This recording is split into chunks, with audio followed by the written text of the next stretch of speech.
pikiran kita, maksudnya bentuk diri kita, pribadi kita ini terbentuk oleh pola-pola tertentu dalam berpikir dan bersikap ya, karena lingkungan, karena pendidikan ya, karena pengaruh dari orang-orang di sekitar kita, membentuknya namanya framing, kemudian tadi bentuknya namanya frame. Jadi ada frame tertentu ya, seperti itu.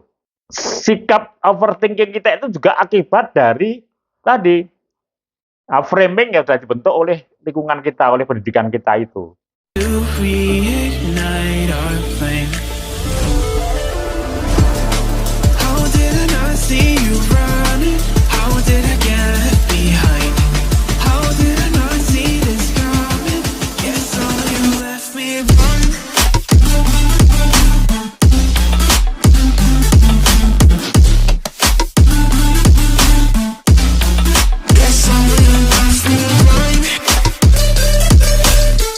Assalamualaikum warahmatullahi wabarakatuh. Hai guys, ketemu lagi dengan saya, trainer Awi Faisal. Jika Anda ingin mengetahui kurikulum PT saya, atau ingin mendownload buku-buku bestseller saya di Gramedia, silahkan cari di bio saya di bawah ini, di sana sudah tersedia semua link-linknya. Kali ini kita sudah masuk pada TOT NLP yang ke-45. Dalam TOT NLP yang ke-45 ini, kita ambil topik mereprogram overthinking. Saya lagi, mereprogram overthinking. Tapi bagi Anda yang belum subscribe, tolong like dan subscribe dulu, supaya nanti kalau ada topik-topik lain yang lebih menarik, Anda akan mendapatkan pemberitahuan dari saya. Oke guys, terima kasih Anda sudah berkenan untuk subscribe. Apa sebenarnya overthinking itu? Jadi overthinking adalah kondisi di mana seseorang terlalu banyak memikirkan sesuatu secara berlebihan. Ya, namanya juga over, jadi mikirnya terlalu berlebihan. Jadi orang overthinking itu berpikirnya berputar-putar dan biasanya cenderung pada hal negatif. Nah, makanya orang overthinking itu jadi cemas gitu ya, cemas, kemudian khawatir, bahkan akhirnya bisa stres. Nah, oke guys. Jadi kali ini akan saya berikan pada Anda 4 reprogramming ya, 4 reprogramming untuk Anda yang overthinking. Reprogramming yang pertama adalah reprogramming dengan menggunakan timelines, ya seperti gambar ini ya di layar ini. Jadi itu ada panah yang di bawah, ya panah horizontal itu ya, itu yang panah mengarah ke arah kanan ya, yang Anda melihat ke kanan itu ada tulisan future, kemudian yang panah ke kiri adalah past, artinya adalah itu untuk yang ke depan, dan yang past itu ada untuk yang masa lalu. Jadi pengertian masa depan itu 1 jam yang akan datang juga sudah masa depan. Jadi ketika Anda memikirkan tentang sesuatu yang akan terjadi pada 1 jam yang akan datang, atau besok pagi, ya, yang membuat Anda tidak bisa tidur karena overthinking, itu sudah merupakan future. Nah, maka dalam timeline reprogramming ini kita akan setback, guys. Ya. Jadi setbacknya itu adalah ke now, ya. Jadi ketika Anda ini merasakan overthinking gitu ya, berpikir berlebihan, sampai kemudian tertekan gitu, maka Anda orientasikan ya pada now, sekarang, now and action gitu ya. Jadi ya jangan terlalu dipikirin, jangan terlalu lebay, kemudian terlalu sangat dipikirkan sekali, tapi berorientasilah Anda kepada now, action ya. Apa action itu? Nah, ketika Anda mulai memikirkan gimana cara melakukannya ya, memikirkan gimana caranya apakah saya bisa, maka Anda segera lompat ya, setback tadi, setelah timeline tadi, segera doing saja, jalani saja ya. Jalani, nanti lama-lama Anda akan menemukan caranya. Ya, jadi orientasikan kepada now, ya, tindakan sekarang, ya. Atau misalnya Anda melakukan kesalahan yang cukup fatal lah, ya, cukup berat sehingga Anda mendapat teguran dari pimpinan seperti itu ya. Anda mau dipanggil gitu oleh pimpinan. Nah ini Anda mulai overthinking kan, takut nanti gimana-gimana, dipecat dan seterusnya. Ya, ya udah, daripada Anda berpikir nanti gimana-gimana nanti, Anda know sudah apa yang saya lakukan nanti ketika saya ketemu dengan si big boss itu. Ya udah, pertanggungjawaban atas kesalahan Anda dan Anda akui kesalahan itu dan Anda siap menerima hukuman apapun. Ya, tentu saja Anda boleh. Yang penting Anda ini minta maaf, kemudian Anda mengatakan siap menerima hukuman, tapi mohon kalau bisa saya tetap bekerja di sini, misalnya. Jadi langsung tarik ke now, ya, now kemudian action, ya, ini adalah sebuah reprogramming menggunakan timeline. Oke, nah sekarang yang kedua kita menggunakan namanya reframing, yaitu mereprogramming eh, pikiran overthinking kita itu dengan menggunakan reframing. Apa reframing itu? Jadi begini, jadi gini guys, kita ini terbentuk, pikiran kita maksudnya ya, kita ini terbentuk, diri kita, pribadi kita ini terbentuk oleh pola-pola tertentu dalam berpikir dan bersikap ya, karena lingkungan, karena pendidikan ya, karena pengaruh dari orang-orang di sekitar kita, itu membentuknya namanya framing, kemudian tadi bentuknya namanya frame. Jadi ada frame tertentu ya, seperti itu. Nah, sikap overthinking kita itu juga akibat dari tadi framing yang sudah dibentuk oleh lingkungan kita, oleh pendidikan kita itu.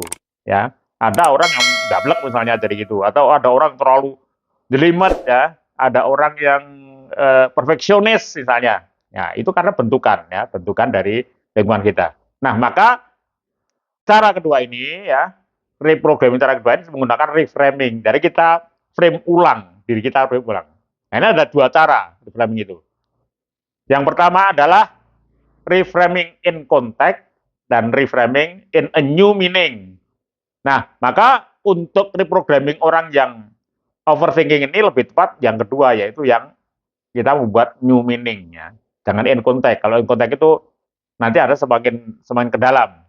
Jadi contohnya begini guys, misalnya ya. Ini misalnya aja ya. Ini cuma contoh yang intermezzo supaya Anda agak santai. Misalnya ini Anda merasa overthinking karena dimarahi bos gitu ya. Anda kan dimarahi bos ini benar kan Anda sendiri juga merasa marah juga kan, tapi kan nggak berani gitu.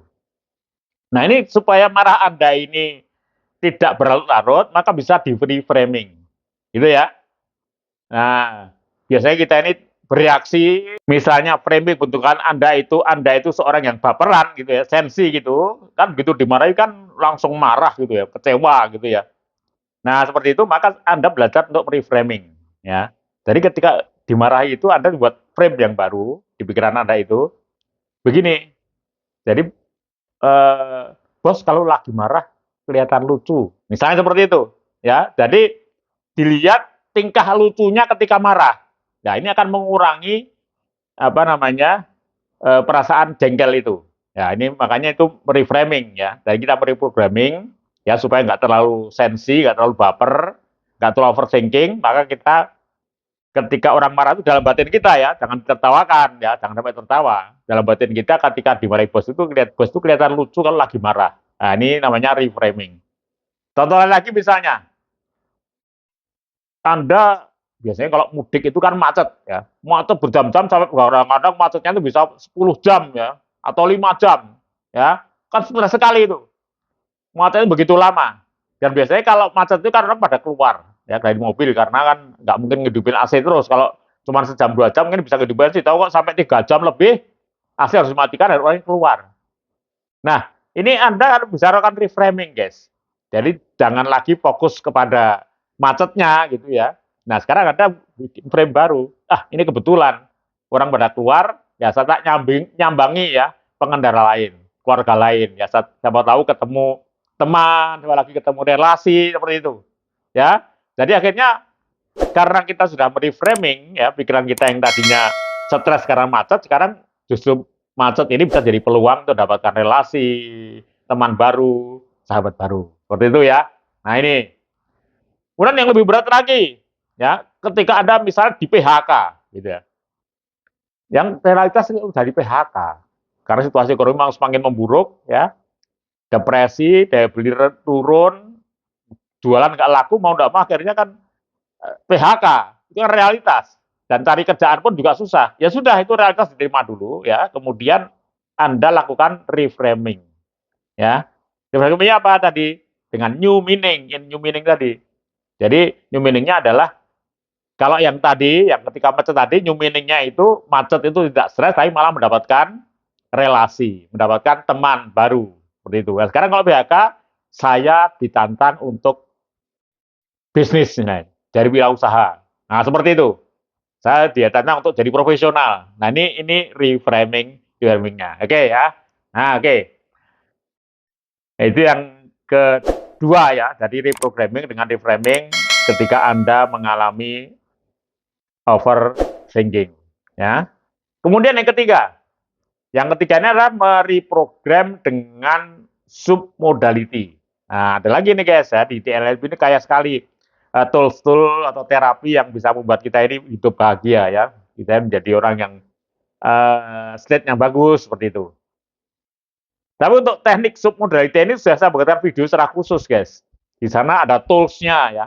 Nanti silahkan Anda simak di TOT NLP 3 Amir. Sekali lagi ya, supaya nanti langsung keluar tambah kata Amir ya.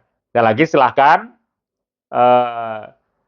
cari di channel YouTube saya, yaitu TOT NLP 3 Amir. Nanti Anda akan menemukan cara di sana apa itu submodality. Nah, submodality bahkan untuk menghadapi situasi apapun itu luar biasa hasilnya. Oke ya. Yang ketiga jadi dengan submodality. Nah, sekarang reprogramming yang terakhir, yang keempat, jika Anda mengalami overthinking, ya, maka Anda melakukan reprogramming dengan manajemen resiko. Ya, jadi resiko tadi kan Anda kan overthinking menghadapi suatu tantangan gitu ya, suatu kesulitan itu sangat berat seperti itu ya. Anda ada rasa takut, Anda akhirnya karena takut kemudian Anda menjadi overthinking. Nah, ini saya ceritain, guys. Ada seorang motivator berkelas dunia, ya penulis bestseller dunia, namanya Robert Kiyosaki. Beliau sendiri mengaku, ya, beliau mengaku bahwa beliau sendiri ini motivator tingkat dunia loh, guys. Dia sendiri juga kalau nggak ada tantangan yang berat gitu, dia sendiri juga grogi, ya, ada rasa takut gitu.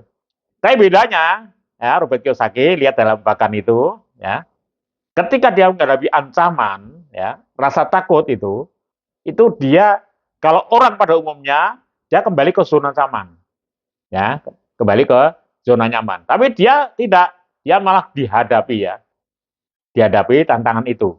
Ya, kalau kita kembali ke zona nyaman, nanti kita ngadep tantangan lagi, kita akan takut lagi. Ya, akibatnya Anda semakin overthinking. Jadi sekarang ketika Anda hadapi, hajar saja gitu ya. Nah, bahkan ini Adamko, ini seorang anak muda, ini dia usianya masih sekitar 40 tahun, tapi sudah menjadi masuk 25 orang terkaya di Singapura, Adamko ini. Dia bahkan mengatakan bahwa risiko terbesar, ya, Anda itu kalau Anda tidak berani ngambil risiko, itu justru risiko terbesar. Nah, nanti silakan guys, gimana cara memanajemen risiko, nanti silahkan ya. Buka juga di channel YouTube saya, sudah saya buatkan videonya juga lengkap gimana manajemen risiko itu. Gimana sebesar apa tantangan yang Anda buat gitu ya. Itu sudah kita program. Jadi memang kita risiko itu kita hitung sejak awal. Ya. Gimana cara kita antisipasi ya. Seberapa kekuatan yang kita miliki ya untuk bisa menghadapi risiko itu ya. Itu sudah saya siapkan di Mindset Entrepreneur 12 Amir. Sekali lagi silahkan simak di Mindset Entrepreneur 12 Amir.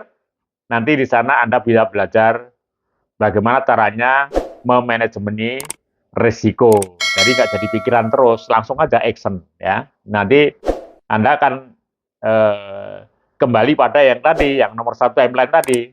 Jadi ketika Anda sedang overthinking, Anda segera lakukan sebuah langkah-langkah action. Nah, langkah actionnya di antara ini yang saya tulis ini menghadapi risiko ini. Oke, silahkan simak di tadi Mindset 2012 ataupun yang tadi yang TOTN LP3 Amir. Silahkan ajukan pertanyaan karena tadi tools tadi itu memang harus ada penjelasan ya. Kalau ada yang tidak mengerti, silahkan ditanyakan dan saya siap untuk memberikan penjelasan pada Anda. Oke, sampai ketemu lagi dalam channel YouTube saya. Ya, semoga sukses. Sekian.